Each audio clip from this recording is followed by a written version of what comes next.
Greetings, everyone. Peace and blessings be unto you. I am Minister Jamie Eatman, and I am on the rise. I'd like to thank you all for joining me. Those of you who already have, those of you who shall see this later. I pray that you're going to be blessed by today's program, and we're going to go ahead and get started with it. But first, let us pray.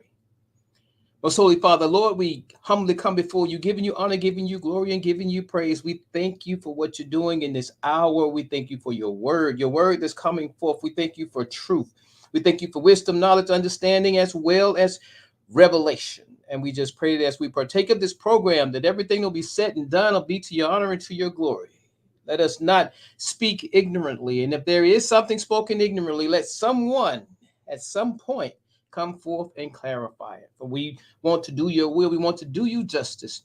And when all is said and done, we pray that we will have given you the glory, the honor, and the praise. It's in the spirit of Christ that we most humbly pray. Amen. Amen and amen. All right, you all. Peace and blessings. Thank you all for joining me. Today it's a good day. I've been thinking about this program all day, and some of the things I had on my mind, I've kind of gotten beyond them, which is a good thing because today I had some thoughts. But I want to share this with you all, get you all in that spirit that I'm in. There is no time to engage in the luxury of cooling off or to take the tranquilizing drug of gradualism. And I, for one, will join in with anyone, don't care what color you are, as long as you want to change this miserable condition that exists on this earth. Greetings, I am Jamie Eaton. Join me Fridays at 8 p.m. for On the Rise movement. All right, all right. Y'all notice that word strategy on there? You know, that's a preoccupying thought for me. Strategy, strategy, strategy. Let me tell you why. Because there's so many things going on. And to just look at the problem and call it a problem, it's not solving the problem. It's not even addressing the problem. But until there gets to a point where there's some people that's willing to sit down and somehow strategize concerning the issues that are going on today, nothing happens. So I very much, as you saw that word strategy there, I'm looking forward to getting to that point, that little program, a segment, or maybe even a change in something. It's not so far off. It is right around the corner, and I'm looking forward to it. Want to welcome you, my brother Gregory. Peace and blessings. How are you? I'm doing pretty well. Thank you for having me.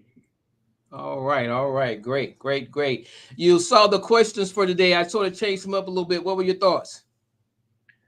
Yeah, it's a continuation from last week, and my thoughts are still the same in regards to our questions. Did we get to? I think it was one and two that we got to last week. We kind of touched on them, but I actually reworded the question because I wanted to kind of point it at a particular question because I found when we do that, it gets us more deliberate in our answers. So Okay. yeah, and I'm glad but because you stated and asked that we get to them, I know you're ready for them. Yes, I Greetings, am. my brother. Brother Brown says, "Greetings, friend." You know that means a lot when a man call you friend. Greetings, my brother. Peace and blessings. How are you? All right, you were about to say, brother Gregory. I was saying that when we talk about the narrative, we always uh, usually refer to it in its traditional sense of um, someone on the outside looking in or talking about something else, but it can also affect the people within whatever's being told. So we also have to focus on that as well. Right. Okay. So you said that give us a little bit more about it might affect them or what do you mean by that? Break that down a little bit more. So, like for instance, let's dive into that first question. What is the difference in correcting or and changing the narrative? That first question right there, it can refer to the people involved in whatever situation that narrative is about, or it could be focused on the people outside that situation that can help change that narrative. Prime example, let's say, you come across a man living on the street. He is homeless.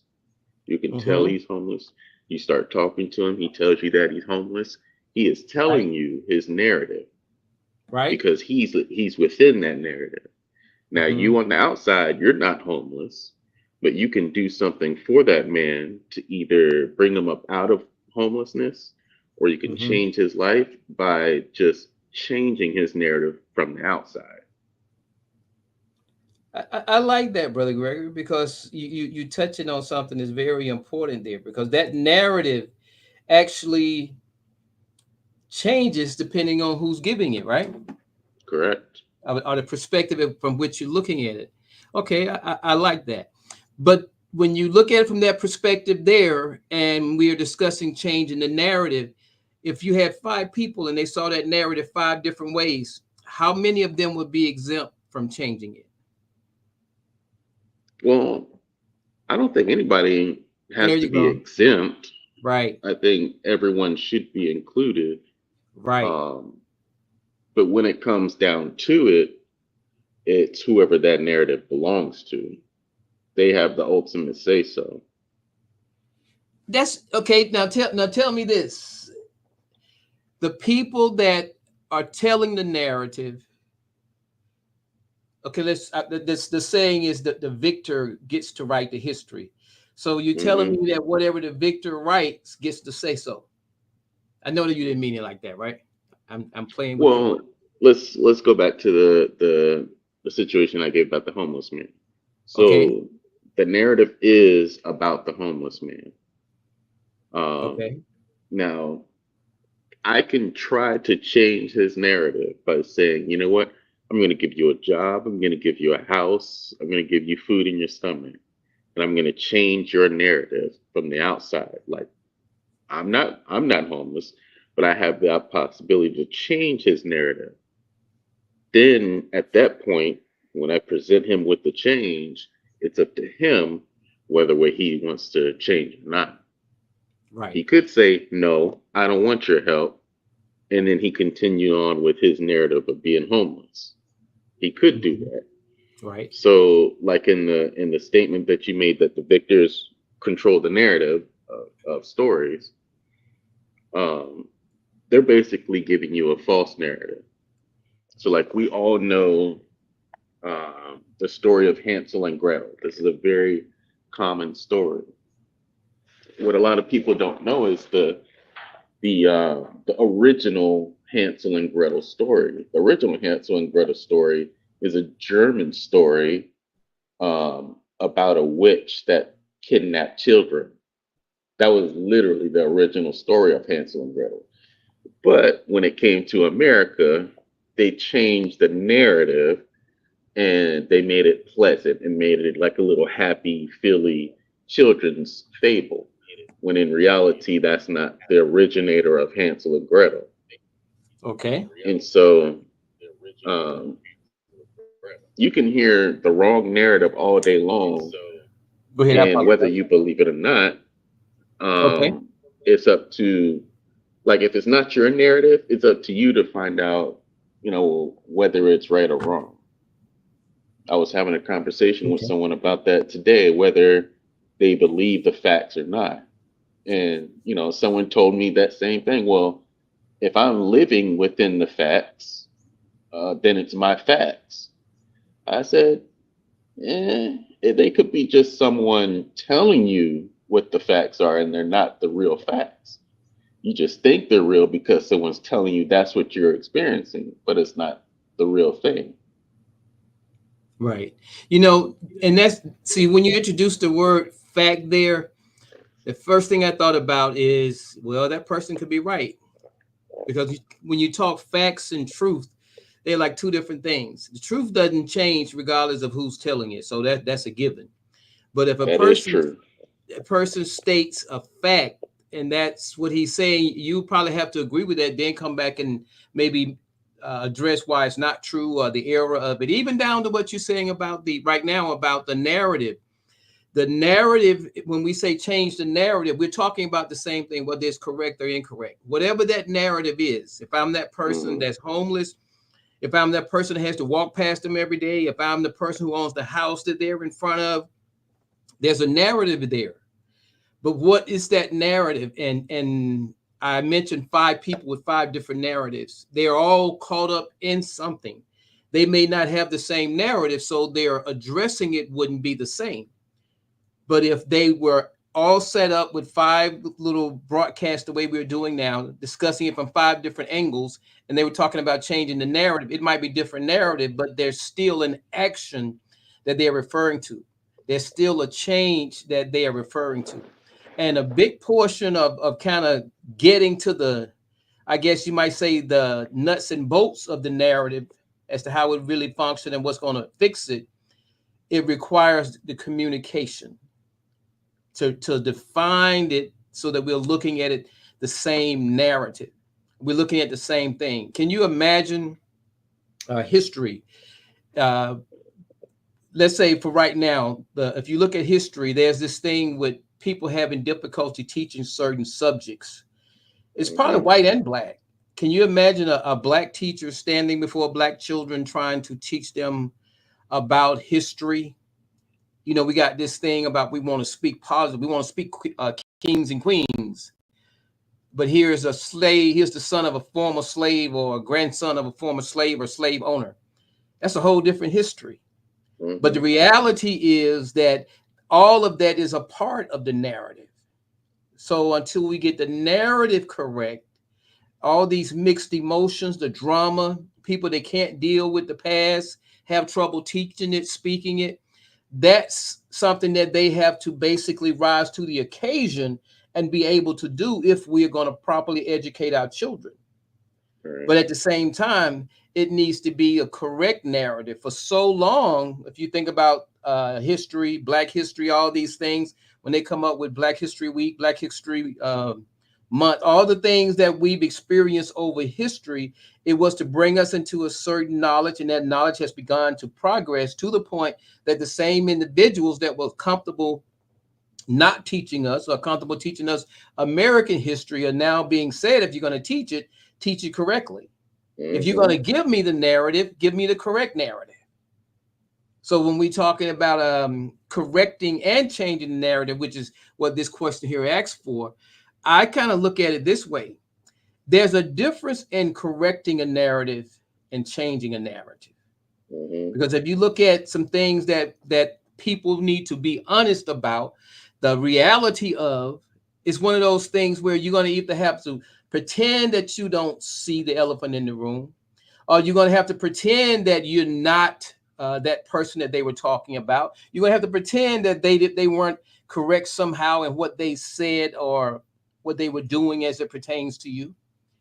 And when you get into that much pretending, then it's obviously you're not ready for the truth. Exactly. But when Some people don't even want to hear the truth.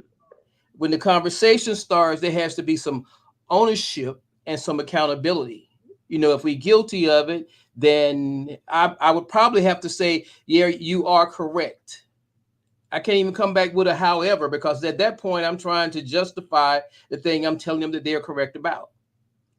So when we look at it from a perspective, we got to look at it from a realistic perspective. If you look at civil rights and the way things was done, there's today the mindset is there's no way that people would go through what they went through during the civil rights. That's the mindset they have. But see, the time and what they're referencing is not the same as it is now. We could say that they were more wiser in that season because the things that they were doing before they got to that point, it was progressive. But if you look at us in this day and hour, we don't have the same goals. Our eyes are not on the same prize. So one might be looking at correcting, another might be looking at changing, and both of them listening, but it means something entirely different to both of them. So this first question, I think, is a very good one, because right now, the difference, and the question just asks, what is the difference in correcting and changing? If you had to give those listening are going to see this later a quick answer, what is the difference in correcting and changing? So to give a quick answer, I would say, let's say it's not your narrative, but you're talking about something else that doesn't really apply to you. But you hear someone giving a false narrative. Right. I would say, as an adult, if you are an adult, try one time to correct them. That's it. Don't waste your energy anymore. Try one time to correct them and let it go. I have a problem doing this. Like when I hear someone say something that's completely untrue and wrong, I get passionate, like, no, you hearing it way wrong. That is not correct. That's not right.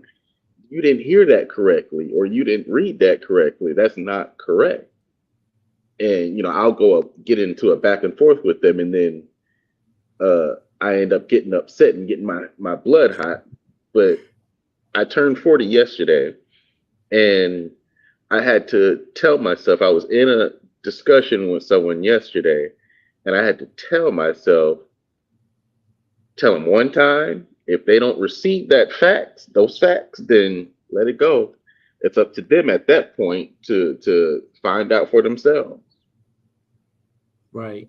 And you're correct, but that's portion there is something that we have to really give some thought to.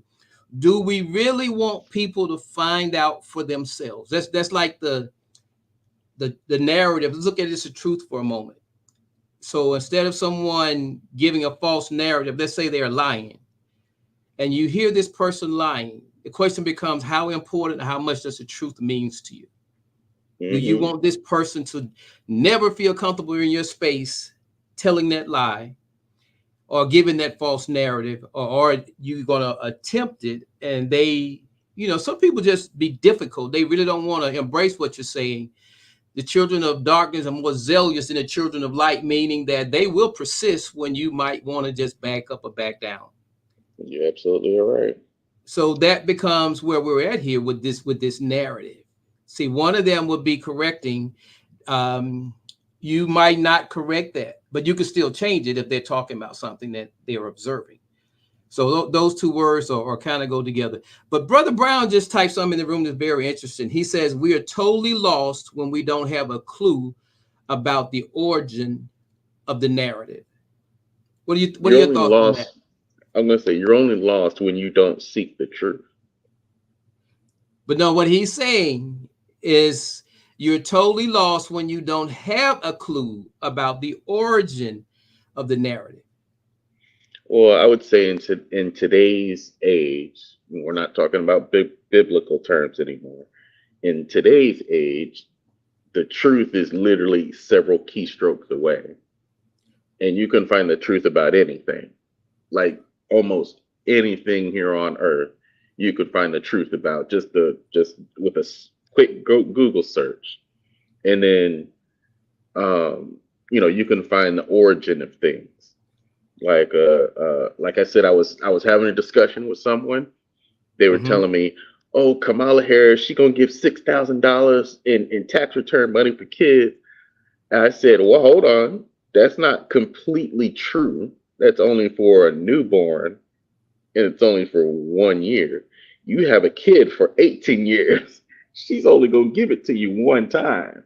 After that, it's a smaller amount each year after that. And they were trying to tell me, oh, no, you're wrong. You're wrong. I was like, are you sure? Are you sure about that? Oh, yeah, I'm sure. I heard it straight from her mouth. I was like, I'm pretty sure you heard her say $6,000 for newborn children. And she probably phrased it, make it sound like it was for the entirety of their 18 years, but that was entirely wrong. And so I tried to tell them, hey, according to her tax plan from a tax website that looks at tax plans from the government, she didn't say that. That's not part of her tax plan. Her tax plan shows $6,000 for newborns, and that's it. Right. After that, it's way small. Now think about what you're saying, Brother Gregory. This person is saying what he heard her say, and you're talking about her plan.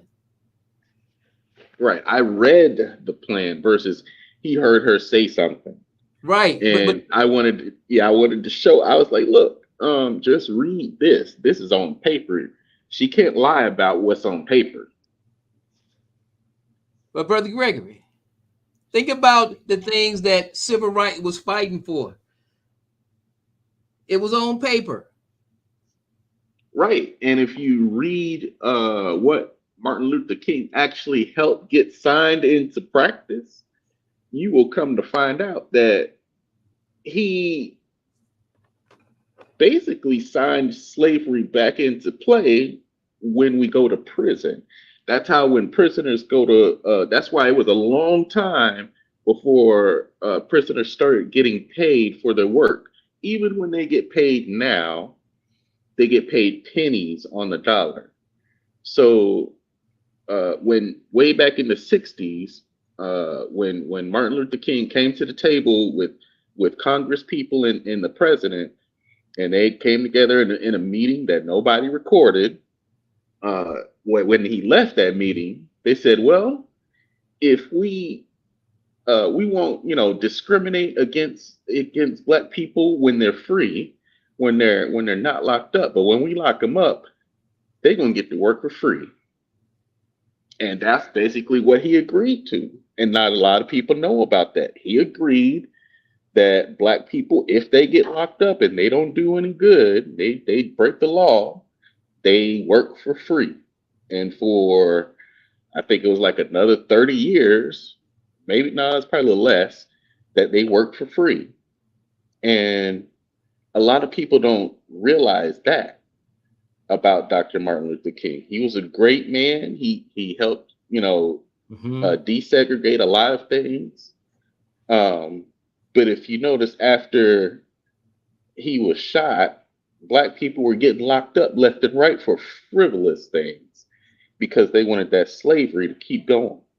The only way they could keep slavery going was to lock people up. But okay, so this is what I heard you say. Now, a portion of that I couldn't attest to because I wasn't in that meeting, and you're right. That's the first time I've heard that. Mm-hmm. The other thing is this. When you say that when he was shot, they started locking people up. So in other words, when he was alive, he was a force to be reckoned with, or he was the head. Take the head away, and the Bible says the sheep will scatter, but take the head away, the one that had been fighting for all of these things, now that he's gone, the fight is taken to the people that were following him. Now, right. That portion there, I have no doubt. But the narrative, if that's the way it goes, and it needed to be told, it would need to be told correctly. Like the piece you said about Dr. King, to put that out there, that he signed something that allowed them to treat us whatever while we were in prison. Well, first, I don't think he would have had much control over that, but he might have signed something in as far as their meeting went, and that this was the content of their meeting. But I would add this to that. When you look at the things that he was fighting for, he used the legal documents when he was fighting. So most of the things he fought for wasn't so much about how a person would be treated in prison, but how they would be treated in life or in this United States according to those documents. So right. I can't speak to that piece about the prison. I wouldn't even know what the law or legislation says one way or the other. But I would definitely say that much in his defense. Right. Like it's a lot that can come to light now because of the internet. And hold on, Brother Greg. That was the other thing I wanted to address. The internet, to put that out there like that, that's a misconception. I could do a document right now and post it and be ignorant as hell, and people go pull it down because it says what they wanted to say and attempt to use that as a supportive document. One of the things with the internet has always been that you couldn't use just regular documentation. That's why Google has always been sort of ahead, because they were considered to be the scholarly browser. So when you wanted some information that you could use in the manner you're using it, it should come from a reputable source. Wicker or Wiki or whatever it is not considered a credible source. Half the websites we go through are not considered credible sources. Even the news sites that we go to, if you look at what the news is doing now, depending on what party or who they're supporting, it is hard to get accurate information. at least in the Right. scholarly arena, and even that's really questionable. But their intent is that there are other scholarly people who are reviewing their information to validate it or make sure it's presented in a logical manner. And sometimes they do it to prove things right, and sometimes they do it to prove things wrong, but it still makes the internet as a legitimate document. So how we get our information becomes very important. Okay, I see you had disappeared there. But anyway, let me see what Brother Brown said. I don't know if you were able to hear me doing that. Brother Brown says, words cannot express the change that Dr. King made to the world. And Correct. He definitely, that's yeah, true. he We can definitely always, brought an equal footing, if you will, amongst everyone, and he a better desegregated a lot of footing, places. a better footing. Because Correct. A better that is footing. still, Yeah, you're right. It right. still ain't quite equal. There you go. We still got some work to do. That's why we're talking about the narrative right now. Brother Brown throws a comment in here. Brother Brown, these type of comments here. He says here, Trump is going to keep us from eating dogs and cats. I don't know. That Chinese orange chicken be looking real good.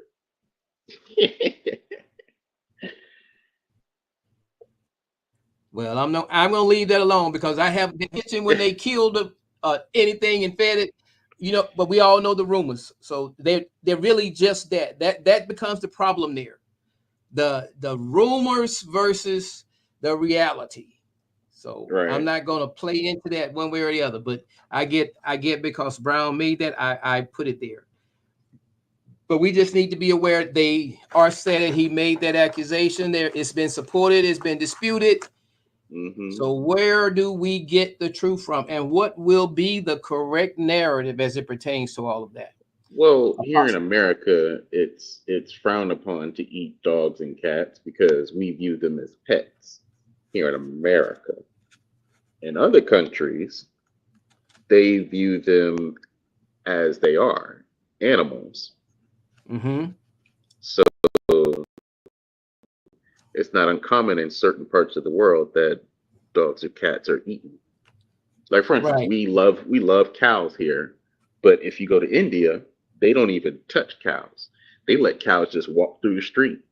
A traffic jam will not be caused because of an accident. It'll be caused because of a cow laid down in the highway. That's just in a whole nother country. So, you know, the way we view things is how we're going to view things as Americans. So going back to the narrative, we think the narrative here in America is we think cats and dogs should be treated as pets, not as food. Right. But, you know, think about that. You can have people have pet goats, but then when they get of a certain age, they kill them. Pet chickens, all those things are that way. So it's really not so much the pet piece. I don't know from a legal perspective what that is, but I think as the apostle just put here, when she says false is always false, no matter who said it, that their thought is that it didn't happen. I don't think anyone addressed it from a legal perspective or anything like that. So that's why I say I don't know if it did or didn't. So I don't mess with that. Well, to touch on Miss Harris, she said false is always false. But like I just gave the example of how they view cows in India, they view that you should never touch a cow. You should never slaughter a cow. They think that is false. So their false is not our false. But see, that is different, this is right? What's important, Greg. Think about this for a moment. And this is how important the narrative is. When someone starts writing and what they say, you know, we go to court and we wonder, how did they pass something like that? It really depends on our argument. Because when she made the statement that false is always false, no matter who said it, that's like saying, we said earlier, the truth is going to always be the truth, right? Mm-hmm. So look at her words. False is always false.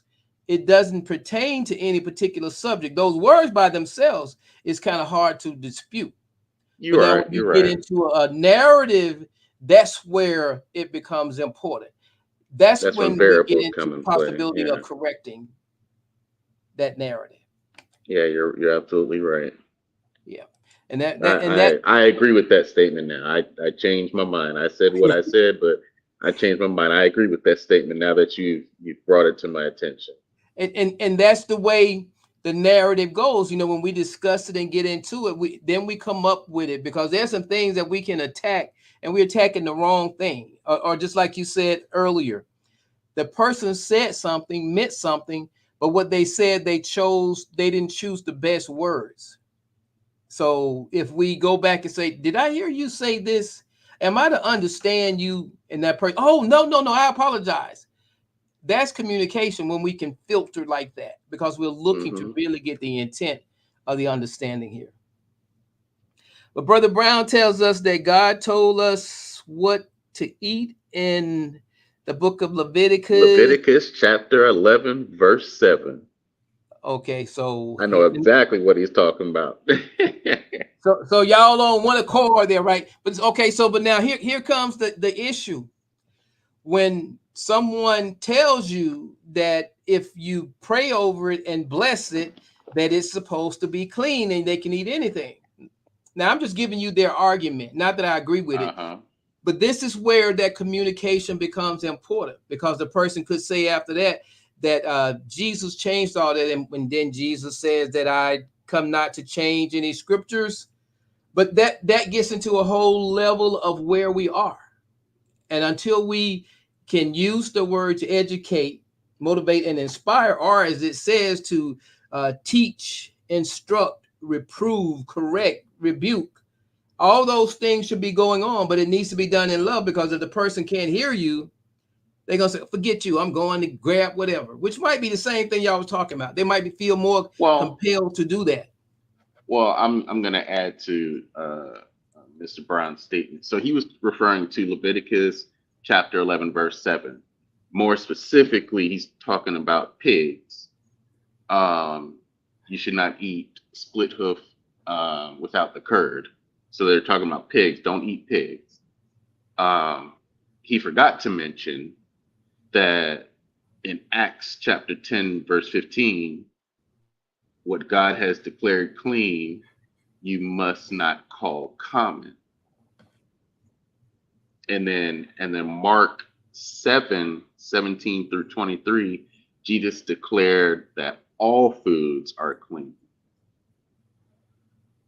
So in the Old Testament, like in Leviticus, God said certain foods you could not eat, and there's certain foods you could eat. In the New Testament, Jesus says that as long as you pray over it and you understand that it's coming from God, and you thank God that you receiving this food, it becomes clean. So that's why a lot of people say, oh, you shouldn't eat pork because the Bible says don't eat pork. But it does say that in the Old Testament. But if you read further along into the New Testament, Jesus says all food is clean. Matter of fact, God tells Paul, go ahead and eat. Because Paul said, I'm not supposed to eat pork. And God said, eat. That thing that was Peter on the rooftop when the blanket was rolled down. I said, Paul, you're right, Peter. But see, this is the thing with that. That was showing him something to teach him something. Right. If you remember, he didn't go to pigs. He went to a man. And the thing about what I call clean wasn't about those things on there. It was about the man that he saw as being unclean. But either way you look at it, the bottom line becomes the narrative is important, because if you were talking to Brother Brown and you all have your narratives where you coming from and where he's coming from, at least at that point, you can speak intelligently. But if neither have a narrative and you're just going on what you've done, we've always ate this. I'm from Alabama. We've been eating pigs all our life. When you come up with something like that's where the problem comes in. So it becomes the narrative. And then from there, it becomes that narrative. What exactly is that narrative? Is it correct or is it incorrect? If you look at here in the United States, black people being this percentage of a man. When they got the right to vote, kind of maybe they only counted for so much of their vote, or however they did it. I'm just saying, when you get into allowing a little bit of leaven in there, something that's not incorrect, even though you gain on one area, it's cloudy on the other. So the narrative is something we always want to work on. It always needs some cleansing. Mm-hmm. And Brother Brown did. You got him. He says, Brown, God was referring to the cleansing of food in Acts. He was speaking about the Gentiles. This is a false narrative. All right. Now see how Brother Brown threw that in there? Mm-hmm. But that requires a little bit more, Brother Brown. You got to speak that in the Old Testament, the God that was speaking to the people there were not the same people as the Gentiles. So at that point, you make a better argument. Still, the question of how valid it is still out there. But the narrative that we're talking about here right now isn't even as challenging as that. The narrative that we're talking about now is the life that we're living. For example, we as black people, what's the narrative concerning our spending habits? What do you say? Brother Brown, you can put yours in text. What's the narrative concerning our spending habits? Brother Gregory? I'm gonna be honest with you. I'm not sure how people are spending their money. No, hold on. I didn't say how we are spending it. That's why we're talking about the narrative. What is the narrative now? What are they telling us? If you had to basically state what has been said, that's the narrative. What is the narrative concerning us spending our money? Or is there one? You may not know of one. Oh, I'm not sure. I don't know what the narrative is about Okay. spending money.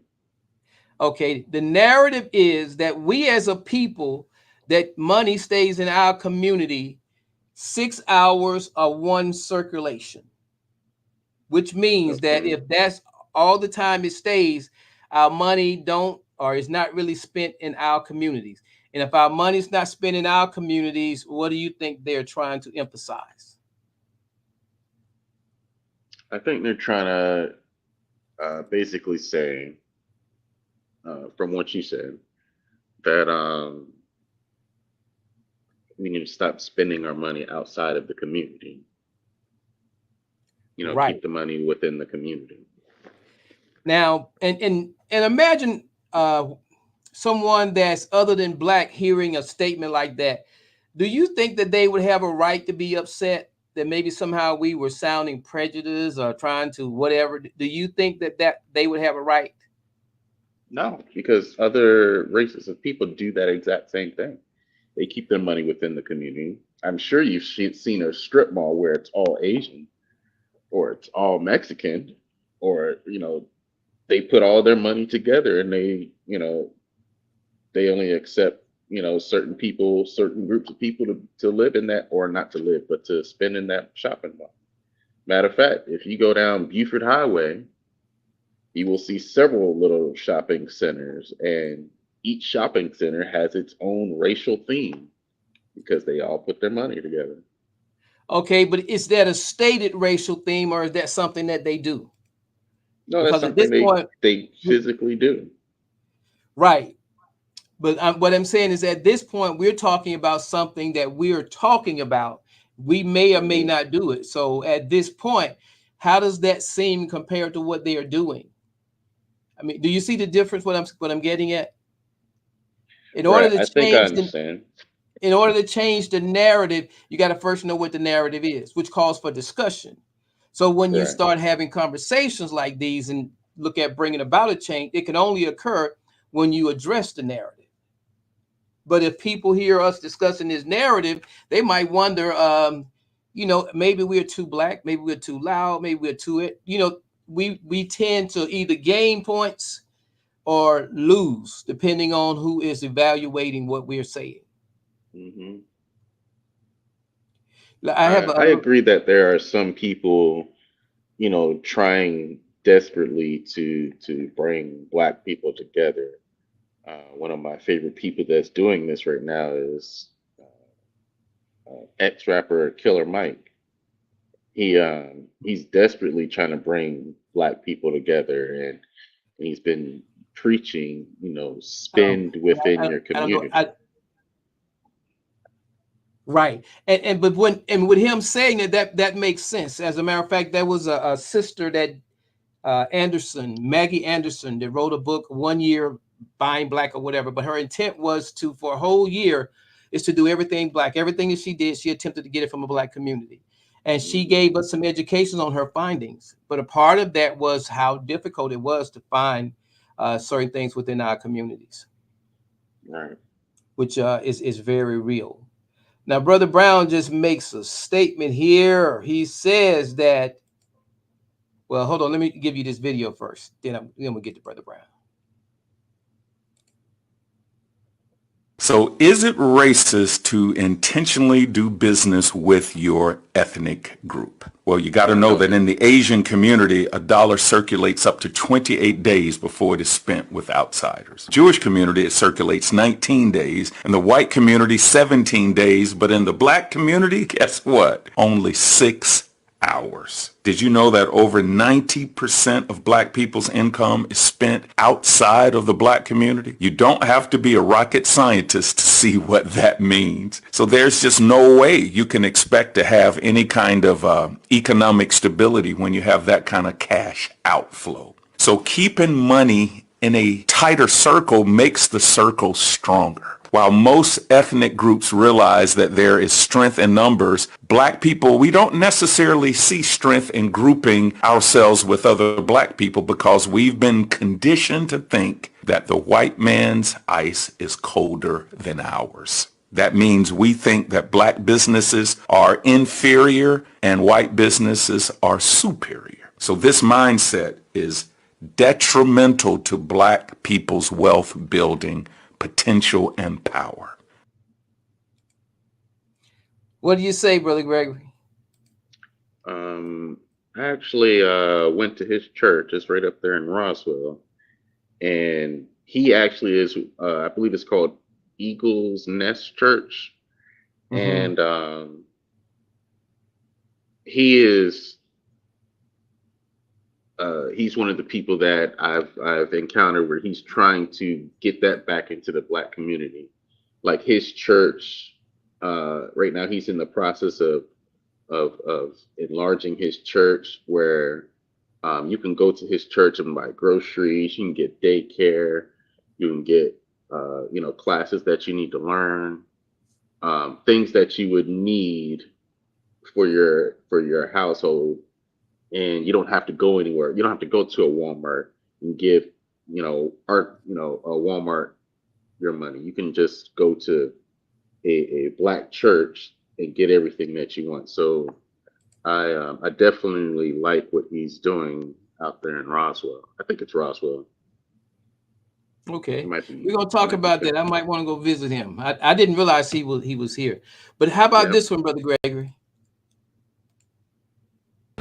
How can all these poor immigrants come to this country and have all this capital? If they had that capital, why did they leave home? And if they didn't have the capital when they left home, how are they getting this capital here when they have no credit record and they have no paper trail and they have not? So who's capitalizing them? And I think if we begin to look at that question, we begin to get to the bottom of what's going on in the Black community. See, and you cannot, it's impossible in theory and practice to acquire wealth and power or to be economically competitive without a community. And right now in America, Black folk do not have not one single solitary community in America. You cannot prosper, you cannot compete. It's going to be very difficult for Black folk even to survive under the present circumstances because they don't have communities. All Black folk got are neighborhoods. A neighborhood is like a bucket with a hole in it. A neighborhood is where you eat and sleep. A community is where you store your values, your history, your wealth, your power, your resources, your jobs, your tax base. And most of these neighborhoods have gotten so bad, so crime-ridden and run down and so dysfunctional that the neighbor has moved and all you got left is a hood. There's nothing left in them. We have a ranking order of acceptability in our society based on skin color, going white, yellow, brown, Black. It's in a descending color order, going from the whitest to the darkest. And the wealth is also distributed along the same lines. The whitest at the top got the wealth, power, and resources going down. It trickles down, all the way down. The power and resources, as they go up and down, The further you go away from the white, the thinner it becomes, the weaker it becomes. And black folk are not that silly. They can say, consequently, if I want something, I'm going to try to identify with anything as close to white as possible. And that's why you come up with this saying all the time about white ice is colder than black ice. They want to identify with it. But they never understand that rather than identifying with it, why don't you go acquire your own? Then your black ice will be just as cold as white ice. Black folk on an aggregated national disposable basis of collected income, they might be the ninth richest nation on earth. Right now, if I take all the black folks' money annually and aggregate it, they might be rich. They're richer than maybe Sweden, Canada, India, Pakistan, whole bunch of countries, Thailand, folks most all put together. But the difference is, what I keep trying to tell blacks, it doesn't make any difference because it's not aggregated. You aggregate something, you strengthen exponentially the power of it by multiplying factor, by putting them together and then piling it up, making it stronger. And okay, so your thoughts? I did see that series, and I forgot who addressed the issue behind that. So it's people, now they're saying, black people's not putting their money together, but actually historically there have been some great towns with nothing but black people. What do they do to these towns? They burn them down to the ground. They flood them, put them up under lakes, or they bulldoze them and turn them into parks. White people were so afraid of black people succeeding because they know if black people come together and they actually put their minds to it, they will overcome all this systemic racism. We would overcome it. And many times we have started to, but as soon as we start to, they bulldoze our communities, they burn them down, they flood them. Prime example, Lake Lanier. Lake Lanier used to be a black town that was thriving in Georgia, outside of Atlanta, away from the racism. But they said, you know what? We don't like what y'all black people are doing, and we're gonna flood the whole neighborhood. And they did it. Up in New York, that whole park, that famous park up there, I forgot the name of it, that used to be a black neighborhood in the park, and they bulldozed those people houses to say, oh, we're going to turn it into a state park. They literally bulldozed those people's houses when they were doing well for themselves. And another example, Tulsa, Oklahoma. Everybody knows the story about Tulsa. Tulsa was nothing but black folks up in there. And they burned that city to the ground and replaced them with white people. And so it's not that we can't come together. The true reason is that we have a genuine fear of coming together because we know as soon as we start getting something good, that white person's going to try to take something from us.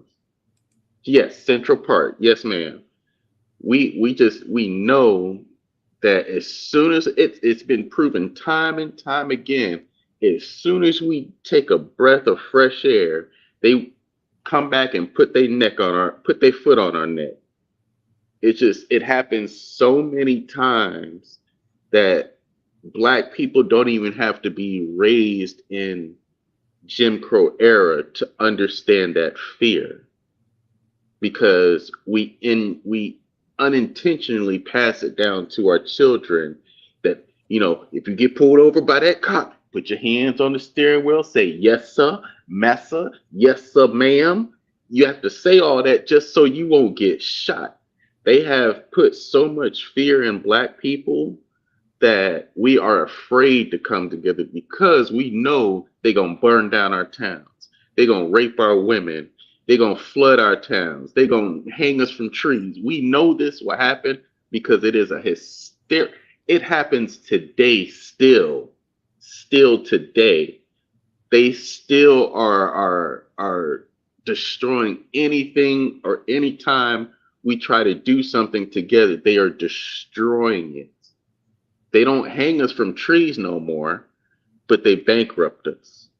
They don't burn down our cities no more. They just throw a little crack in there and let the epidemic flood through. They don't like, prime example, the Bloods and Crips. They were a group of people that used to uplift and protect the city of Compton. They were a group of people that protected the city. And the CIA literally came in there and said, here's some crack. This is how you can make some money. Because Brother Gregory, let me interrupt you, Brother Gregory, because you on a roll. You making these white people sound like gods and us black people's like we so ignorant. And I know that's not the intent, but I want to point something out to you. Most of what you mentioned are things that have occurred. And I want to tell me this. I mean, think about doing civil rights. They went from town to town. They knew what they were going to, but they still went.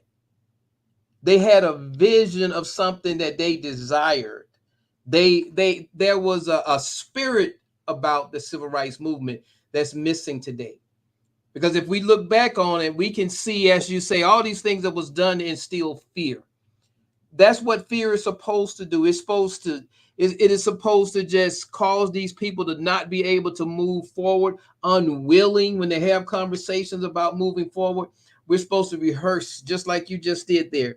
We're supposed to state those facts because they did this. They did this. You know, with slavery, it's a known fact that there were people that were quartered with horses. It's known that there were women that they would actually force the baby to pop out of them. But they still went on with it.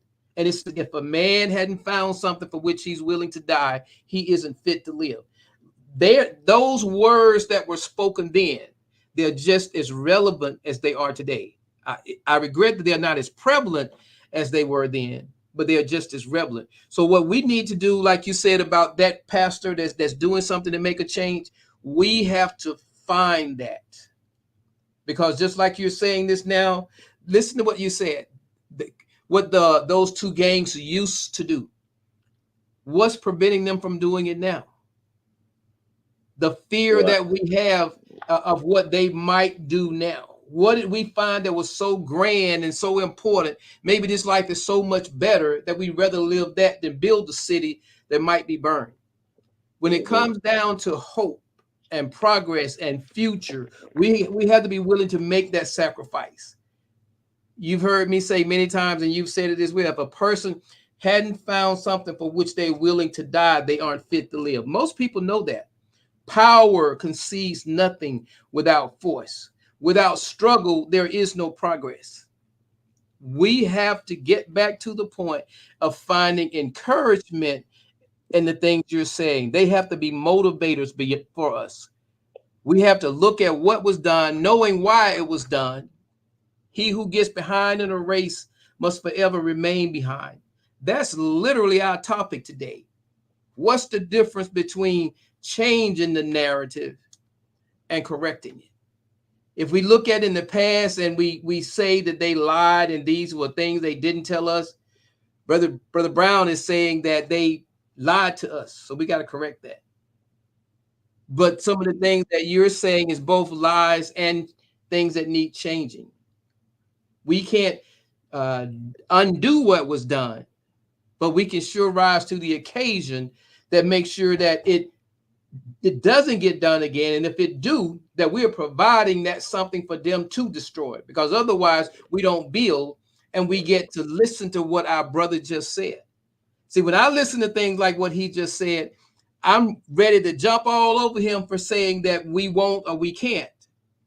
But then that's the forward battle, because I'm going after this elder. But then you, the junior, you're in a roundabout way saying that same thing that he's saying. We got to get that pass to the point where we are dissatisfied with it. And when we become dissatisfied, that becomes our encouragement.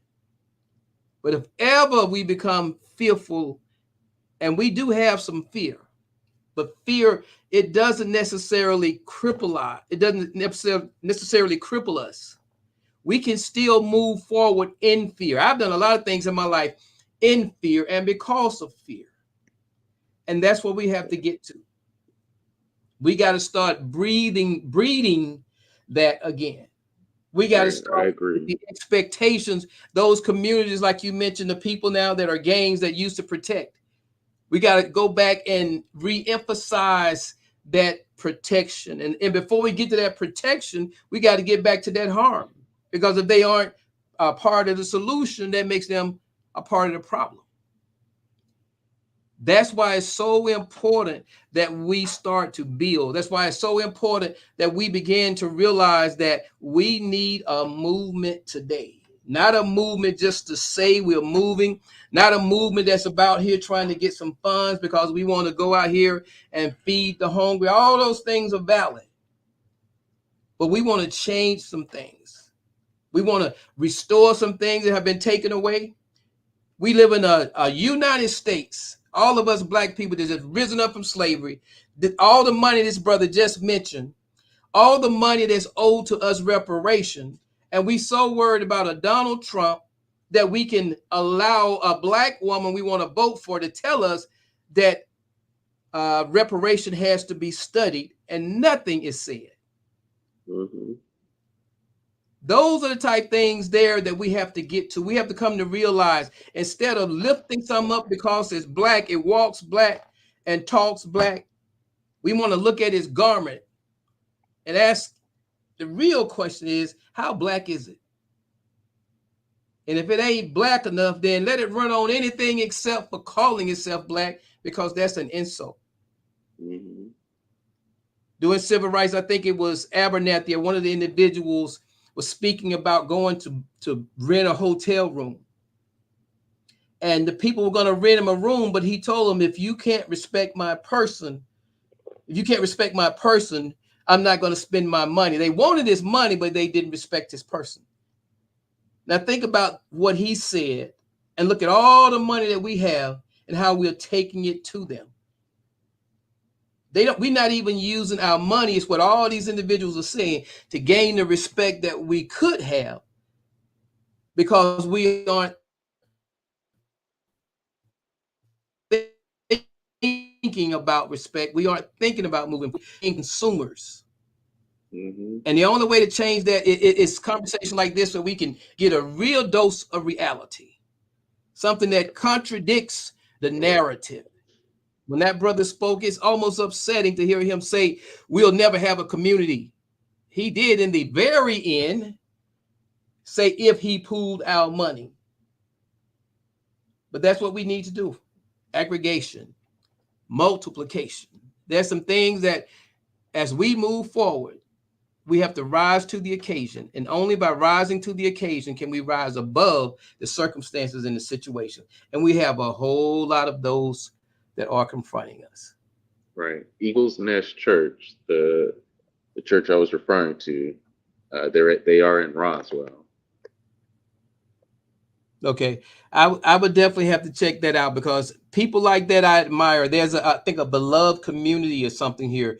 I learned about that, not about that place, but about Dr. King's teachings on the beloved community. Mm-hmm. Now, people talk about a dream. You don't hear nothing about the beloved community. But those of us who know need to know how to incorporate the dream into the beloved community.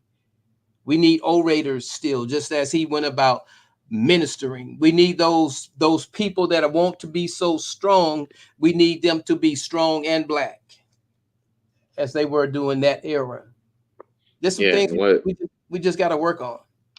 Right, and I was saying earlier that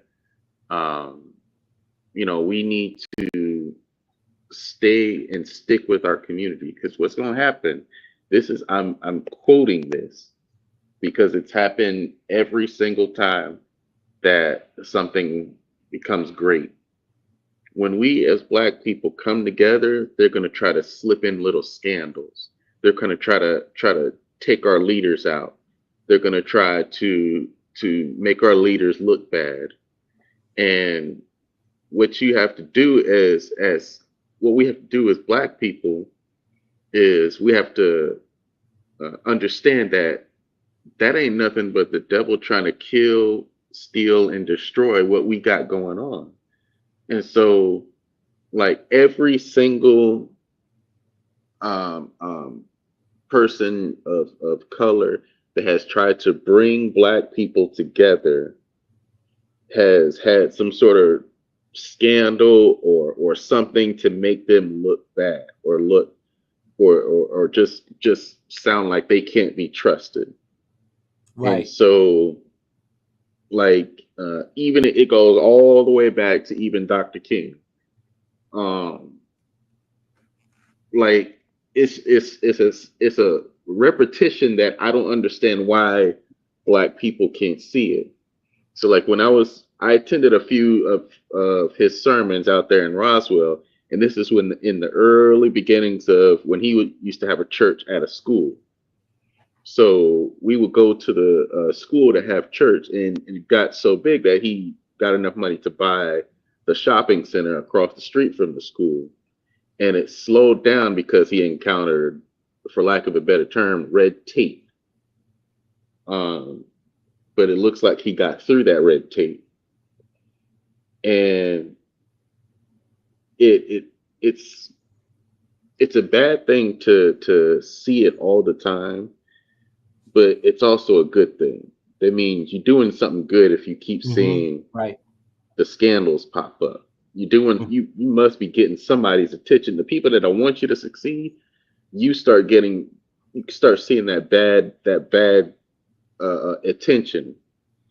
And I'm glad you showed that video because, you know, like I was saying, you know, I want to move out to the country. I don't mind going to his church. I'll drive all the way back to the city just to go to his church. But it happens with every single great Black leader that has an idea and he starts getting people around him.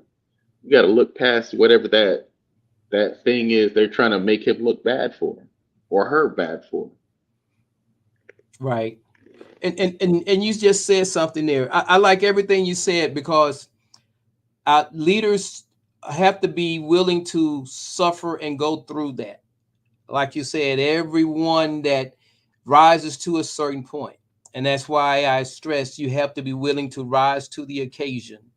And it's a given. When you rise to the occasion and you let your light shine, you shine brighter. And those people that are in darkness or opposed to your light, they there's no question who you are. In your making, they may not see you, but when you have been made, it becomes clear. But that's what makes those people even more important. And I want to point something out. We may not get this, but this is why I always mention that our battle is twofold. There's a forward battle and a rear battle. If you look at this guy, Combs, and everything that he's going through right now for stuff that he had been doing all along, when it was convenient for people to have him in place, he was there. But when it was time to bring him down, he literally gave them the ammunition to do it. T.D. Jakes, when they put somebody before you, they're setting them up. They can't pull down something they didn't establish. So we have to be wise as serpents, knowing that's what they're doing, and harmless as doves. But what you just said there, and I want to tie this into Brother Brown's comment. Brother Brown says this. Brother Brown says, for a Black candidate running for president to promise reparations would be suicidal. The Republicans have promised nothing but for further enslavement by outrageous Supreme Court. What in the hell was America? When in the hell was America ever great?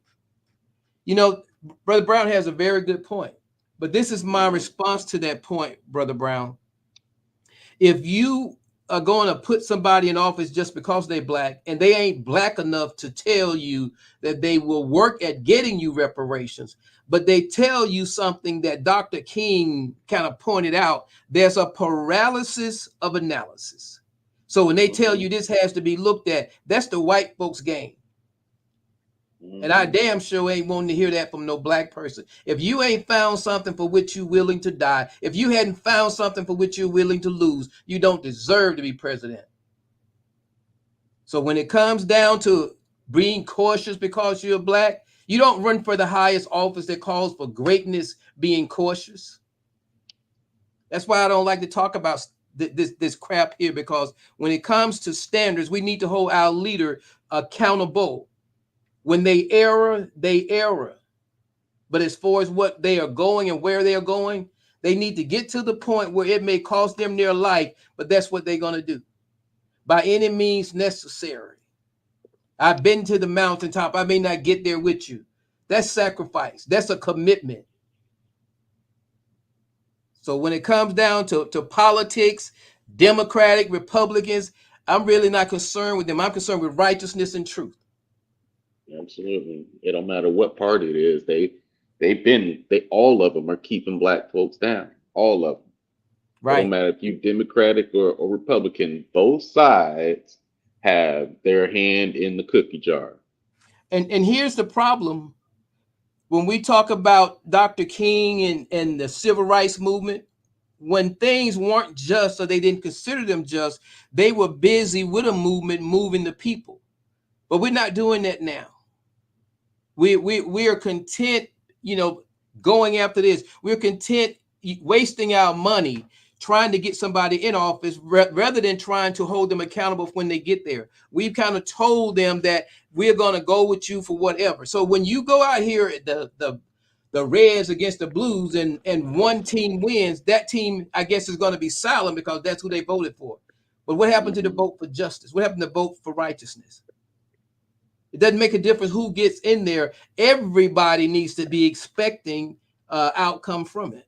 But it's not like that now. We're too busy being Democrat. We're too busy being conservative. We're too busy being Republican. That's where the problem comes in at. Greetings, my brother Edgar. Peace and blessings be unto you. My brother says our communities are held hostage, and a stranglehold is applied to any and every effort made by us to prosper. Until we can position ourselves to make the laws, nothing's going to happen. It's not that we won't and can't. It's them that are not allowing us. Brother Edgar, there's some truth to that. There are some people that are opposing us. There's going to always be people that will oppose us in what we are doing. But to say that they're stopping us, how do we know that? When have we went to the point where we went to demand something that we was willing to have our blood shed for it, to have the dogs and the hoses placed on us? Well, hold on now. No, hold on. Are you serious? No, hold on. Let me point something out to you. Okay, if you're paralyzed by fear, and I doubt if they would do that now, but my point is, I'm showing you what was when we were willing to stand up against that, we made progress. And to quote you, when the leader of that was killed, everybody digressed, and the person that was being, in a sense, held at bay suddenly became like a wolf. They went from being a fox to a wolf. So my point to you is, what's the difference? Dr. King was a man. He had a vision. He led a people.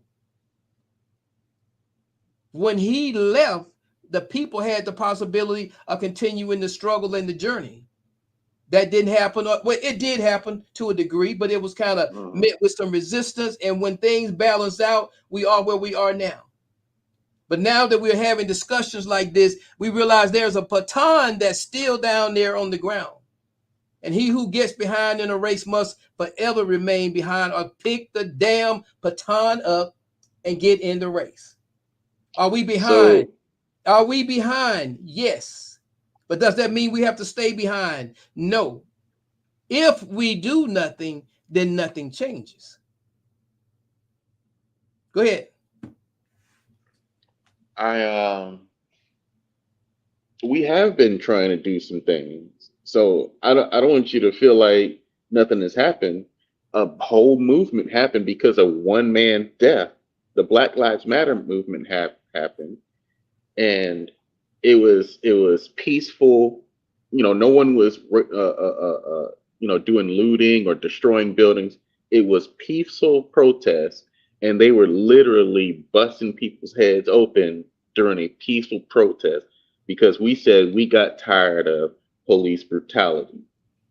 Instead of just police stop killing people, they started killing more people, literally more people. Just like I said, when we come together and we start making progress, they literally insert and inject evil into the situation. Prime example, Black Lives Matter, there's a chapter here in Atlanta. They were supposed to be taking money donated to Black Lives Matter and injecting it into the community. What did they do? They got some guy from, I believe it was Arizona. He was an albino black man, and he just spent the money. That's all he did. I'm not saying he was from Arizona, but he came in from somewhere. He bought a house with the money. He bought TVs with the money. He didn't inject nothing into the black community.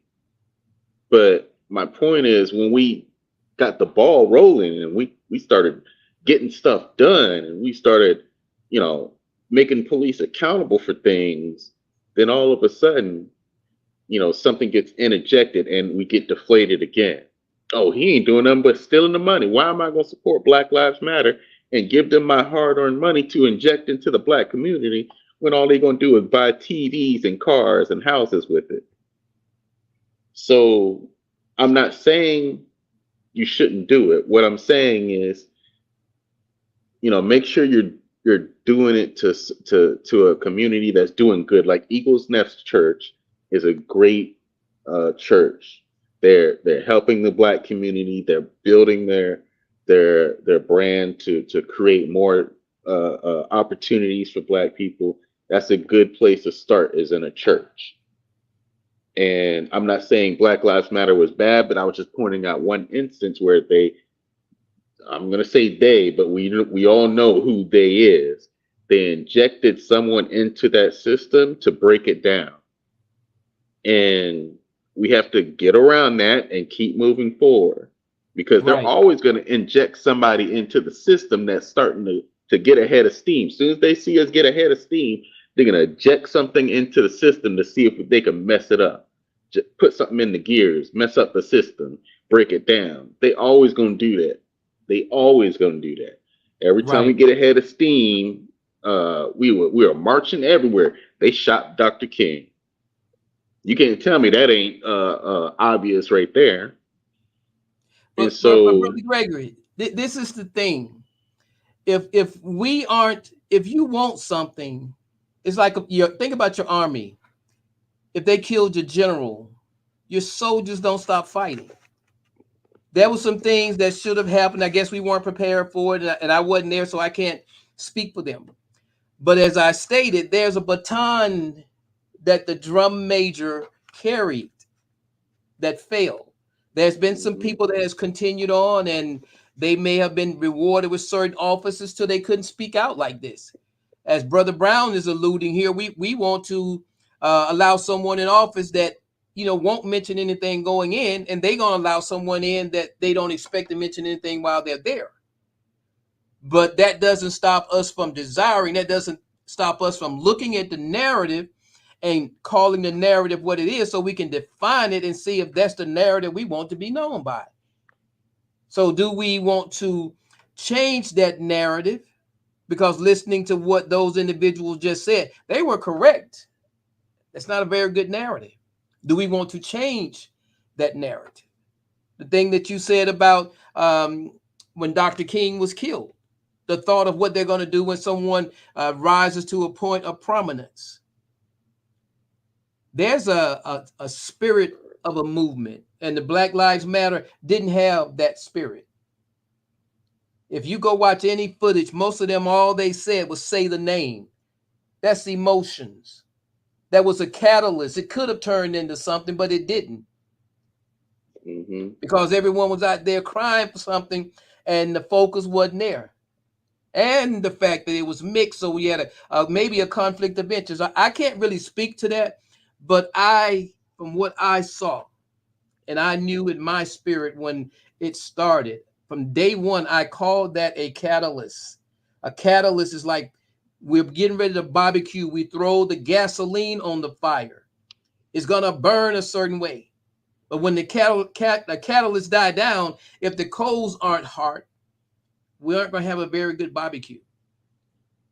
So when you say that they inserted something, it doesn't make a difference what they insert. They had people inserted in the Nation of Islam when Malcolm was there. They had people inserted with Martin. They got tapes today where people were supposed to record him doing certain things. That is no excuse. We are having this conversation. We are now understanding the narrative a little bit better. And now we have to be in a position where, do we accept it as is, or do we rewrite? Do we correct? Do we change? Right. Because trust me, that you said something earlier, that the Bible speaks of an old serpent. And that old serpent may be old as hell, but he's still causing as much hell as possible. And until we realize that and we start to rise to the occasion, realizing what we're up against, then we're going to be having conversations like this, which maybe it's just a program. Maybe this will pass. Or maybe something's going to be said that will compel or sink in somebody's mind's thoughts that they'll want to see something different. So that when a conversation is going on and the narrative comes up, they might have something to add to it. Mm-hmm. Just like we are doing now. And this is how you bring about a change. It starts with conversation. And that's what we're doing now. We're talking about it. But if it gets to the point where we are afraid to talk about it because Facebook, whoever might cut us off, we're going to water down what we're saying. We're going to let them tell us how to walk, how to talk. What good are we at that point? And those are the type of things we need to keep in mind. Yep. Stand your ground and stay in what you believe in. Or stand for something. Yes. Right. Because a lot of people are just bowing down great, and out. Go ahead. As soon as you get, I was saying, as soon as you get great at something, they will inject something into the system. You have to cut it out like cancer and keep moving. That's the part that is the hard part. Cut it out and keep moving. That part is the hard part for us, because we have plenty of times we have rose to the occasion and became great. But when we see that cancer, we break down and we die off, versus cut it out and keep moving. And that's true. But too many of us want to live too long. So we become tolerant of that cancer. We allow the medicine that they offer us to prolong what we call life, but it's not the life that we are accustomed to. Absolutely. So that's where the changes have to come. Brother Brown, I'm gonna address these two comments, and I'm gonna come back to you and let you give us your closing, and we're gonna pick up next Friday. Brother Brown says, in other words, you got to get there first, then ask for revolutionary change, not lose before you get there. Brother Brown, I beg to differ. If you're going to run for something, you can bet if Trump wins this race, Trump is going to be able to do some amazing things from Trump's perspective, because he didn't water down, he didn't bow down, and he ain't bowed out. But when we get to the point where we want to bow down before we get there, there ain't but so much effectiveness we can have. Mm-hmm. And it says here, Brother Brown says, the church went into silence after the movement. It was the heart, soul, and body of the movement. And Brother Brown, I like what you're saying, but the church never went silent. The church, as the place where they met, the building, the worship house, didn't have anything to do with what was going on. The spirit that was in the people. That's why they came from one place to another to accomplish things. So that spirit that was there, alive in a well, I don't even know how to describe it, but it is still there. It is waiting to be called forth. What is the question? Can these bones live again? Can these leaders rise again? You know, Lord, if God is on your side, who can prevent us from rising? But it takes a spirit to do that. Brother Edgar says, civil rights are only privileges that they made us pay for that can be suppressed or our right taken away. The Constitution and the right it provides does not apply simultaneously with civil rights. We are missing the point. MLK was killed to seal the deal on civil rights. Okay, I don't that Brother Edgar, you're gonna have to come join us, bro, because I don't know how to touch that, but I kind of know what you're getting at. But yeah, I know what he's talking about. But I will say this: Dr. King may have been killed to seal the deal on civil rights, or they had gotten a certain point, didn't want us to get any farther by knocking him off. We didn't go any farther. Dr. King shouldn't have had that much power, or they shouldn't have had that much ability. That's why armies have different ranks. When the general dies, the colonel comes in. The major gets promoted. It is thought to be that we will continue this battle regardless. We will continue this struggle regardless. And until we begin to think and we are prepared for war like that, and we are prepared to die like that. Can you imagine Dr. King being alone, making a statement that I might not get there with you? Everybody then step back. And then the day that it occurs, I mean, that's the Bible. Isn't that like Jesus, wasn't it? Everybody went their own way for a season, and maybe they came back together to do something, or to resume something, or as you all, Edgar is stating, to take what was given them.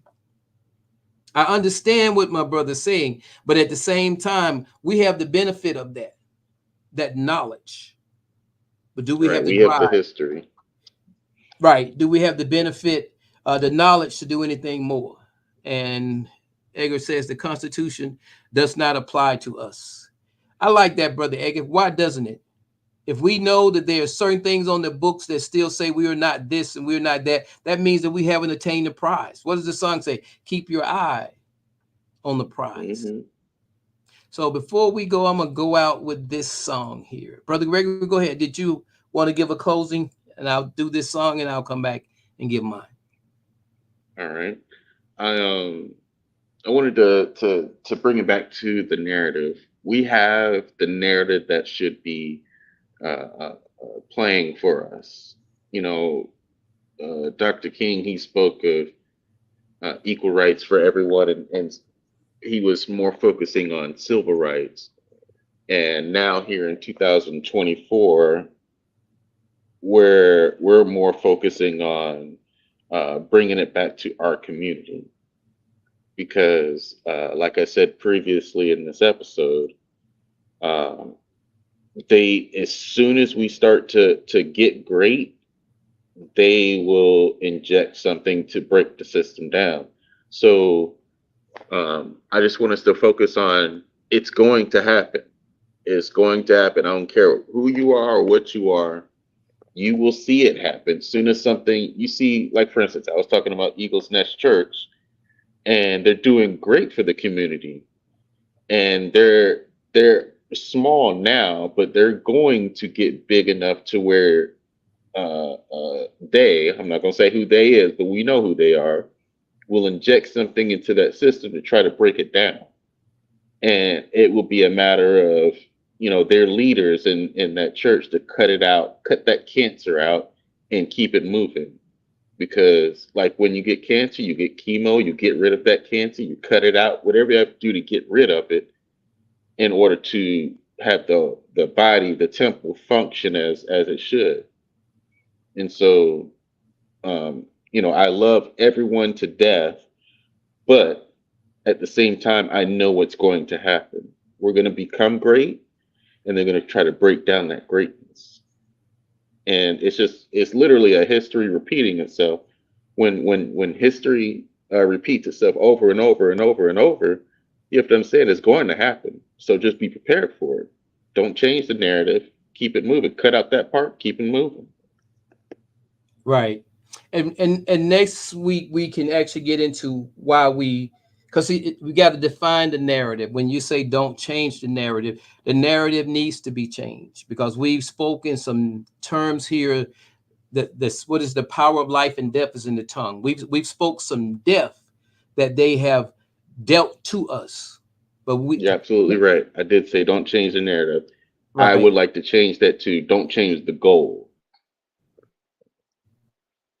What we want is we want to keep the goal in sight, what we want to achieve. You're right. We should change the narrative. Right. You're absolutely right. We want to keep our eyes on the prize.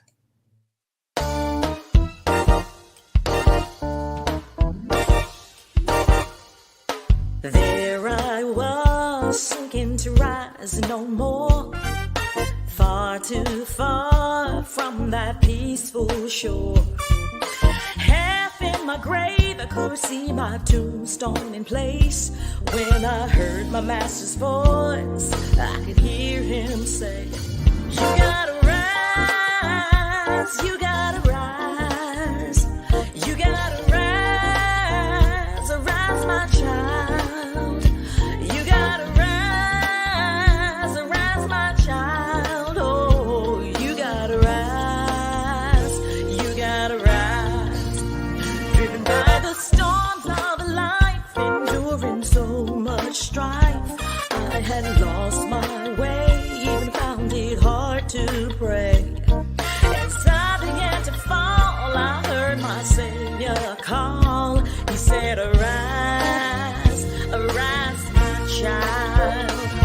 He took my despair and gave me life. Now his grace and love shines ever so bright. He said, arise my child, there is work to do. He told me to share my light with you. How precious is that flow that will make you pure as snow. No other help I know. You gotta rise. Oh, you gotta rise. You gotta rise. You gotta rise. Arise, my child.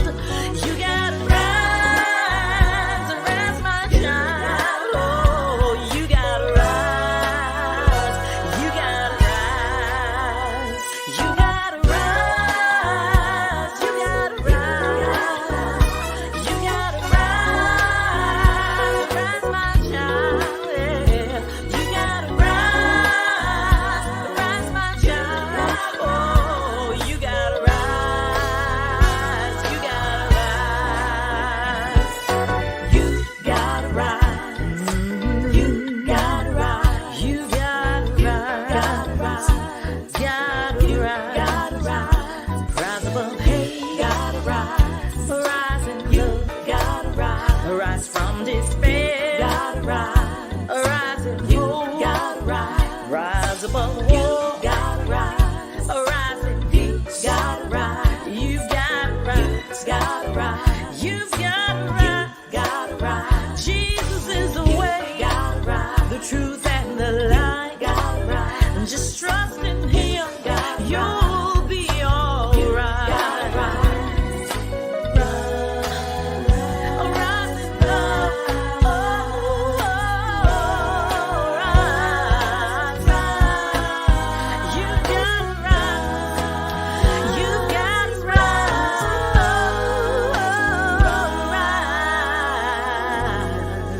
Arise.